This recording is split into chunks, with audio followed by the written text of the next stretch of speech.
হারিয়ে যাওয়া সালাম। তালহা নামের একজন তরুণ একটি বড় কোম্পানিতে নতুন চাকরি শুরু করে।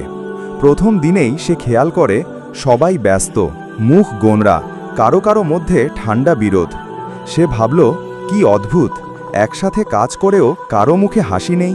পরের দিন থেকে তালহা অফিসে ঢুকে প্রতিটি সহকর্মীকে হাসি মুখে সালাম দেওয়া শুরু করল।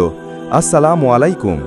প্রথমে কেউ পাত্তা দিল না, কেউ তাকালো না, কিন্তু তালহা হাল ছাড়েনি। দিন পেরোতে থাকল, সেই সালাম ধীরে ধীরে ছড়িয়ে পড়ল। কেউ উত্তর দিতে লাগল, কেউ আবার নিজে থেকেই আগে সালাম দিচ্ছে। এক সপ্তাহের মধ্যে অফিসের পরিবেশ বদলে গেল।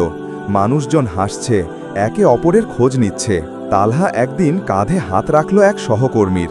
সে বলল, ভাই, তোর সালামগুলোই অফিসে উষ্ণতা এনেছে। বারাকাল্লাহু ফিক। এই সময় তালহার মনে পড়ে গেল রাসূল সাল্লাল্লাহু আলাইহি ওয়াসাল্লামের সেই হাদিস, লা তাদখুলুল জান্নাতা হাত্তা তুমিনু ওয়া আফশুস সালামা বাইনাকুম। তোমরা জান্নাতে প্রবেশ করবে না যতক্ষণ না ঈমান আনো, সালাম প্রচার করো। সহিহ মুসলিম ৫৪।